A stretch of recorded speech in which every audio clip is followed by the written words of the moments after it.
They said it was love. But love doesn't come with consent forms. I'm Ava Monroe, 27. And the day my parents tried to carve me open for my sister was the day I realized I'd never actually belonged to this family, only to their story. It started in the hospital lobby. White floors, silver light, the kind of sterile quiet that makes every heartbeat sound like guilt. Mom stood in the middle of it all, holding a clipboard like a weapon. Dad beside her, silent as always, jaw set like concrete. And then there was Haley, my sister, lying behind glass in room 212, hooked up to machines, eyes half open, still managing to look smug. Even dying, she knew she had them wrapped around her finger. "You're letting your sister die, Ava." Mom's voice cracked through the air like a whip. "Sign the form. They can schedule the surgery tonight." Heads turned. Nurses froze. I felt the heat of everyone's judgment press against my skin. But I didn't move. Because I knew something they didn't. The truth was sitting quietly in my phone. An email I'd read so many times the words were burned into my brain. No biological compatibility detected. Not partial. Not marginal. Not even close. 6 weeks ago, before anyone asked, I'd taken the test myself. Because I already knew the pattern. Haley breaks. I'm expected to bleed. Mom slammed the clipboard against the counter. "You've always been selfish," she hissed. "All those years we gave you everything, and this is how you repay us?"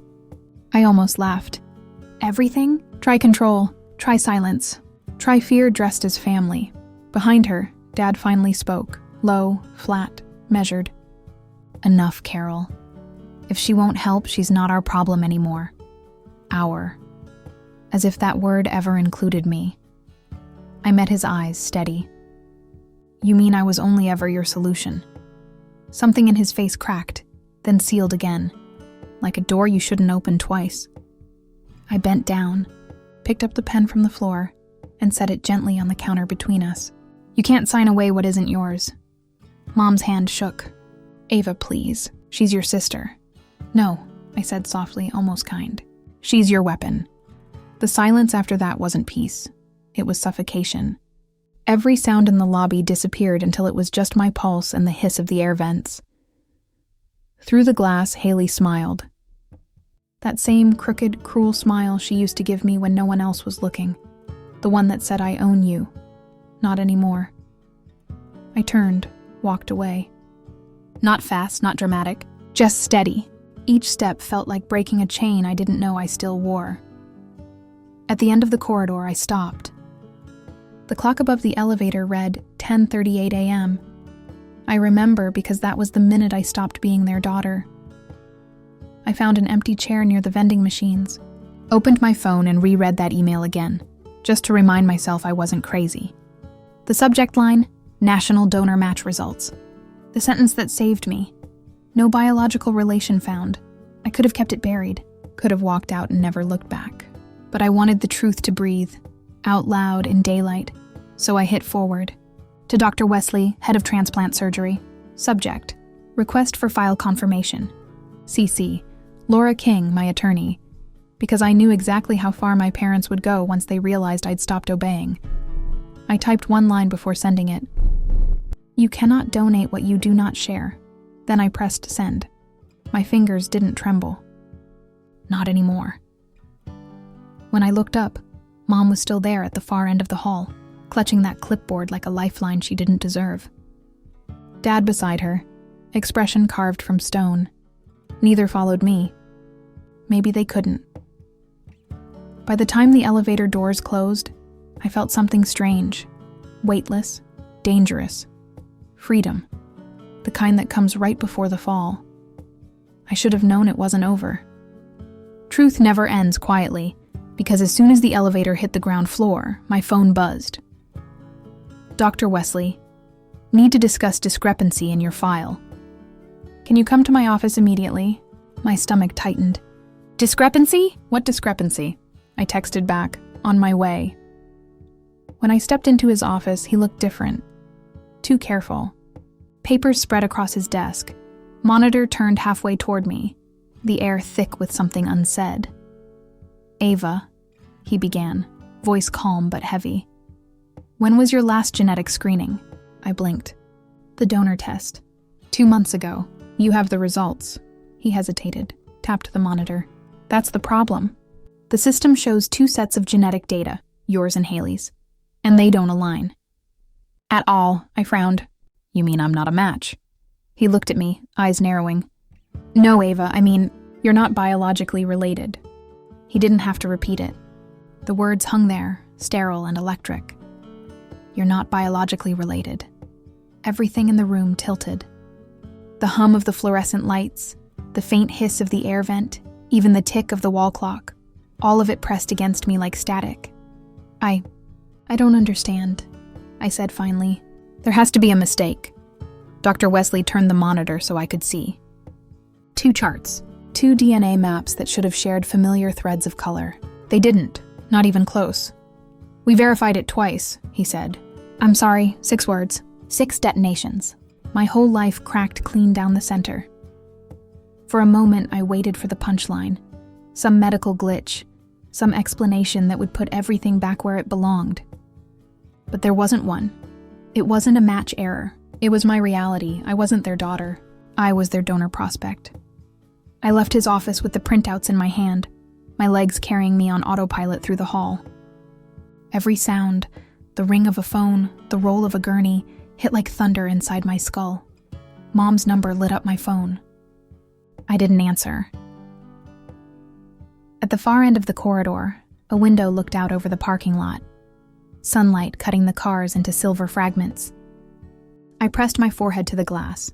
They knew. Every cold glance, every time Dad said, "You're lucky we kept you." Every chore, every apology I'd made just to keep peace, it was all training. I was never family. I was insurance. The realization didn't make me cry. It made me steady, sharp.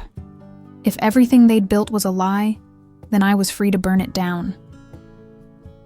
I walked straight to the public information desk. Is the media room still set up for the hospital's live stream? I asked. The nurse blinked, nodded toward the conference wing. Good. Inside, the banners from Mom's gratitude ceremony still hung across the wall. Cameras waited on their tripods, red recording lights off, but the crew hadn't packed up yet. Mom's voice drifted from the front of the room, sweet, composed, rehearsed. We're so proud of our family's commitment to hope and healing. She didn't see me at first. When she did, her smile faltered. I stepped to the podium before anyone could stop me. The folder hit the wood with a sound that cut through the chatter. My name, I said, keeping my tone calm, is Ava Monroe. You didn't hear that name in the speeches today, but you should have. Phones came up. Someone whispered, "Is this part of the event?" It isn't. I opened the folder. These are official DNA results from the National Donor Registry. They state clearly that I am not related to Haley Monroe. My parents knew for months and hid the results from this hospital. Gasps. Camera flashes. Mom's face drained of color. "Ava, stop this," she said through her teeth. "You don't understand." "No," I said. "I finally do." I held up the papers, the blue stamp gleaming under the lights. "This is what truth looks like. And this," I tapped the fake consent form she'd forged, "is what manipulation looks like." Reporters started filming. Someone from PR tried to step forward. I didn't move. "You wanted control," I said, voice steady. "You called it love, but love doesn't lie. Love doesn't need signatures." Behind me, the cameras caught every word, every tremor of her jaw. Then I said the line I'd rehearsed in my head for years. "I won't be your secret anymore." The room went silent. Mom's knees buckled. Dad rushed to her side. The microphones kept rolling. I turned and walked out. By the time I hit the sunlight outside, my phone was already buzzing, notifications exploding, messages from people I hadn't spoken to in years.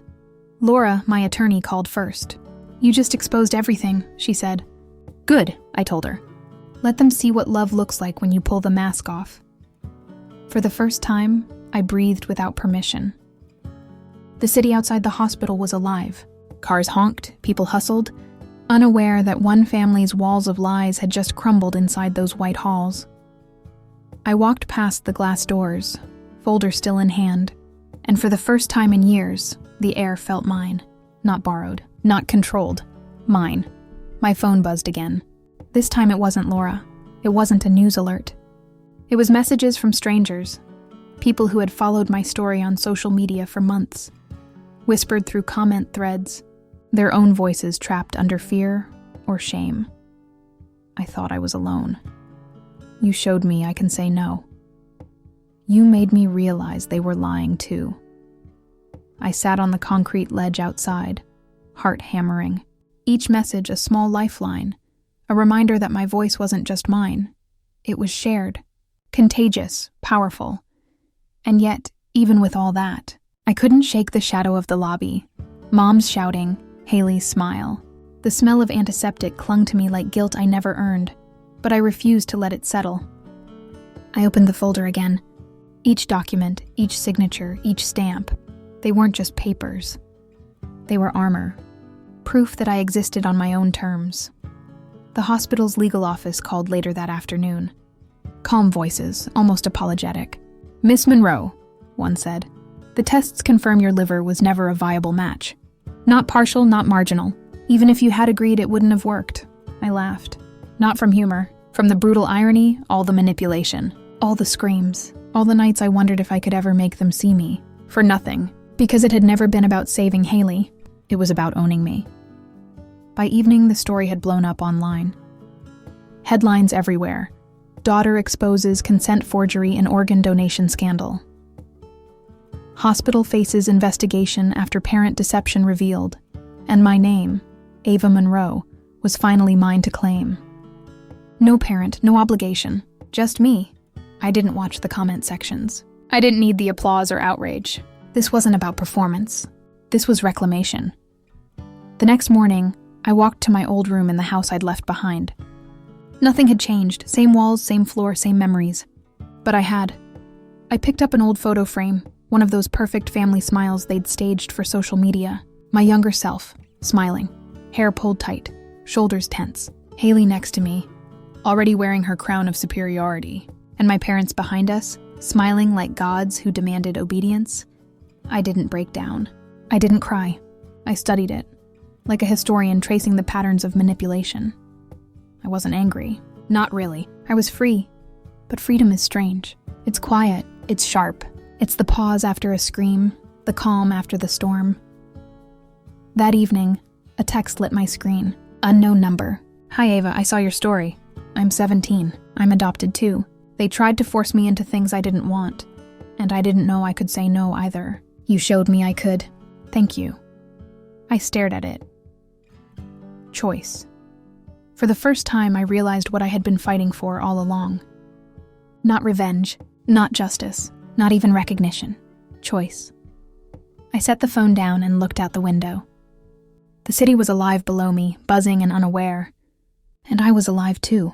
Not because they let me be, not because I survived, but because I said enough. The following week was chaos. Lawyers, reporters, hospital board meetings, Mom's name in every email, Dad's voice absent from calls. Haley released from the hospital quietly. No announcements, no social media updates. Just silence. I didn't seek her out. I didn't need to. The final confrontation had already happened. I had done what they never expected. I had taken my story, my truth, and I had shouted it into the world, and the world had listened. One evening, I sat on my balcony, coffee black, city lights reflecting like a million tiny truths. I allowed myself one thought. I survived not because of blood, but because of my own courage. The kind that doesn't shout, doesn't demand, doesn't wait for approval. It acts. I texted Laura. "Send everything. Press first, then legal," she called back, laughing softly. "You really blew the roof off, Ava." "Good," I said. "Let them choke on daylight." Later, I went through old messages, old journals, letters I'd written in secret. Each one was proof that I had existed in silence for too long. Each one a testament that even in fear, I had resisted. I didn't need validation. I didn't need them to see me. I just needed to know I could. And that was enough. Because tomorrow, the world would know my story. And the next day, someone else's story would finally be heard. For the first time in my life, I realized surviving isn't enough. Living is saying no, and I was alive. I hadn't stepped foot inside my parents' house in weeks. Not since the hospital. Not since I held the proof in my hands and realized the life I'd lived was a lie. But tonight, I was going back. Not because I wanted their approval. Not because I needed closure. I was going back to reclaim my history, to face the ghosts they thought they owned. The door opened before I could knock. Mom's eyes went wide, that practiced mask of calm slipping. Dad's jaw clenched as though it could hold back my words. And then, Haley, lounging in the living room like she owned every shadow in the house. "You're here," Mom said, voice brittle. "Why?" I smiled. Not sweetly, not cruelly, just honestly, because the story isn't over. Haley's smirk faltered for a fraction of a second. A crack, I noticed. "Story?" she asked, voice sharp, defensive. "What are you talking about?" I stepped into the room holding the folder. Every step was measured, every movement deliberate. They thought I'd crumbled under guilt, that I'd obeyed, that I'd been silenced. They were wrong. "This," I said, slapping the folder onto the coffee table, "is the truth you tried to bury. DNA results, forged consent forms, every lie you've told about me, every manipulation, every gift you claimed to give. I have it all." Mom's lips parted. No words. Dad's hands trembled slightly, though he tried to hide it behind crossed arms. Haley rose slowly, eyes narrowed, calculating. "You... what?" she whispered. "You tried to use me as a donor," I said evenly. "You thought my body belonged to you. And when that failed, you tried to manipulate me with guilt. But I stopped being your insurance a long time ago." The air in the room thickened. You could feel it, like the world itself was holding its breath. Mom finally spoke, voice shaking now. "Ava, please. You don't understand." "I understand perfectly," I cut her off. "I understand that love isn't supposed to feel like debt. That family isn't supposed to be leverage. That you..." I pointed at Haley. "Don't get to decide who I am anymore." Haley laughed, sharp and bitter. "So this is public now? You're going to humiliate us?" I shook my head. "No, I'm going to show the world what manipulation looks like. And you can't stop it." Her smirk wavered. I saw the fear flashing behind her eyes, the first real crack in her armor. Dad finally stepped forward. "Ava, we did what we thought was best." Stop, I said. "You didn't act in my best interest. You acted for yourselves. That's not protection. That's possession." Mom's shoulders slumped, the weight of guilt suddenly visible, unmasked. But it wasn't sympathy that I needed. It was truth. And I was done waiting for it to come gently. I opened the folder slowly, deliberately, letting the papers fan out like cards in a deck. I pointed to the stamped DNA results. "This proves I'm not related to Haley. You knew months ago and hid it from every doctor, every nurse, every decision-maker in that hospital." She gasped. Dad's face went pale. Haley's lips pressed into a thin line. I continued, voice steady, unshakable. "This is the forged consent form, filed under my name, without my knowledge. You tried to make me part of your lies, but lies break. And here's proof." I held up the signed paper for them to see. "Every time you tried to control me with guilt, every time you whispered that I owed my life to you, every single manipulation. Documented, time-stamped, undeniable." Silence filled the room. Thick, heavy, uncomfortable. Mom sank into a chair, finally unable to maintain her mask. Haley stood frozen. Dad rubbed his face, shaking his head as if reality was too heavy to hold. I took a step closer. "You wanted compliance. You wanted silence. But I refused. And now everyone knows." For the first time, Haley spoke, voice trembling. How could you? This isn't fair." I shook my head. "Fair has nothing to do with it. Truth does. And the truth is I am not your property. I am not your pawn. I am Ava Monroe. And that name is mine. Not given. Not borrowed. Earned." Mom's hands covered her face. Dad sank back against the wall. Haley, pale and small in a way I'd never allowed myself to notice before, stumbled toward the door. "You think this changes everything?" she whispered. "It changes everything," I said, because I stopped letting you decide my life. And now, I decide what comes next.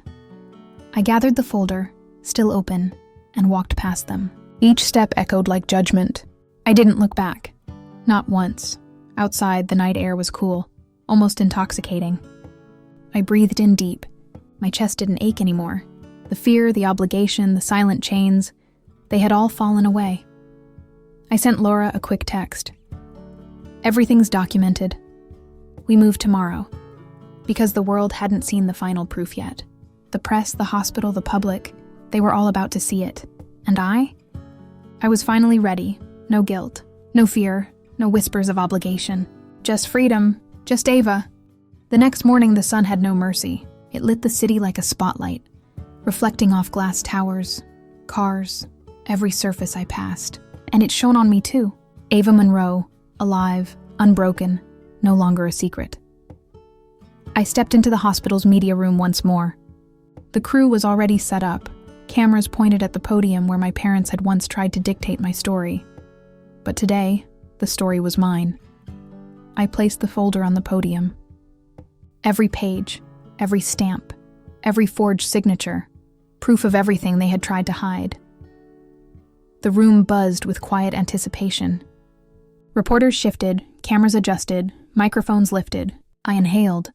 "My name is Ava Monroe," I began, voice steady enough to slice glass. For years I was told I owed my life to my family. I was told that compliance was love, that silence was survival. A few cameras focused on Mom and Dad, their expressions taut, fragile. Haley sat stiffly in the corner, pretending not to listen, but I knew every heartbeat betrayed her. "I was asked to donate my liver to my sister," I continued. "A sister I was told I shared blood with, love with, loyalty with. But today I can say this. I am not biologically related to Haley Monroe. My parents knew this. They hid it. They tried to use me, and when that didn't work, they tried to make me complicit in their lies." Heads turned. Phones lifted. I let it happen. This folder. I tapped the papers, letting the weight of evidence speak louder than my words. Contains proof of every lie, every manipulation, every forged consent form.